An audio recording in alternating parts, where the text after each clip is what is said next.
হরগর রজা প্রকৃতির সর্বরূপ সম্মিলিত করি বিধাতার অপূর্ব সৃষ্টি এই অমরাবতীপুর মোরে সাম্রাজ্য অনিন্দ মুখর ধারা সদা বিরাজিত এই অমরাবতীপুরে মন প্রাণ চুরি করা মলয়ার মাঝে মাঝে ভাসি আহে কোকিলর মাঝে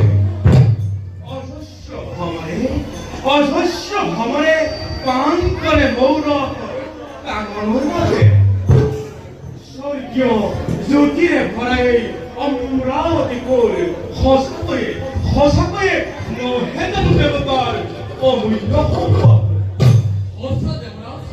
ঐরাবতে হাতি ঐশ্বর্যম ঘোড়া আর পারিজাতে পুষ্পকে ধরে অনেক সম্পদর গড়াকে আমি দেবতা নাই জোতে জরা ব্যাধি নোহে জোতে মায়া মৃত্যুর কুটিল সাপুরি এক দেবতার লীলা ভূমি আমরা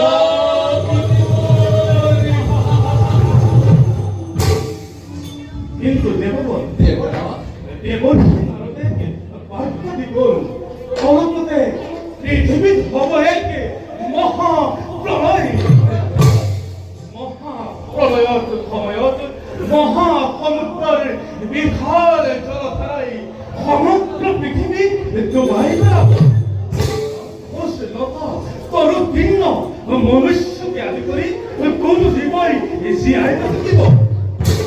সকলোকে ডুব যাব সমুদ্ৰৰ অথল গৰ্ভত। আৰু তেতিয়াই দুষ্ট দৈত্য দানৱবিলাকে মূৰ্ধনি উঠিব।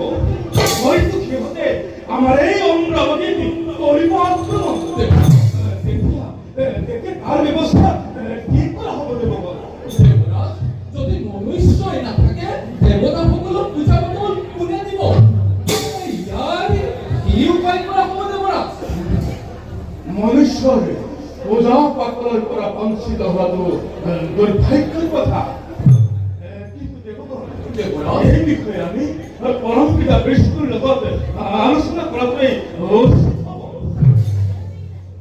দেবরাজ আমি নারায়ণৰ ওচৰত যোৱা উচিত হ'ব নেকি? ধৰ্মৰাজ আপুনি এই বিষয়ত কি ভাবি পাইছে? গোৰ নামততো পূজা পাতলে একোৱেই নাই। গোৰ কাম জমনগৰৰ পাপীক শাস্তি প্ৰদান কৰা। পৃথিৱীতে মহাপ্ৰলয় আৰম্ভ হোৱাৰ লগে লগে মোৰ জমনগৰতো মৃত আত্মাৰে ভৰি পৰিব। আৰু তেতিয়াই ধাৰ্মিক অধাৰ্মিক বিলাককে বাছি উলিয়াই সিহঁতৰ শাস্তি প্ৰদান কৰাই হৈছে মোৰ প্ৰধান কাম। সেইসকলকে ৰাখিবৰ বাবে পুনৰ এখন জমনগৰ মই নিৰ্মাণ কৰিব লাগে। আপোনাৰ তাতেই শান্তি আছে, মৃত্যুপতি তাতেই শান্তি আছে।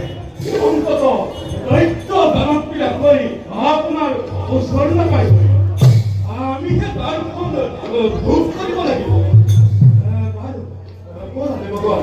এই বিষয়ে আমি পৰম পিতা বিষ্ণুৰ ওচৰত গৈ আলোচনা কৰোঁ।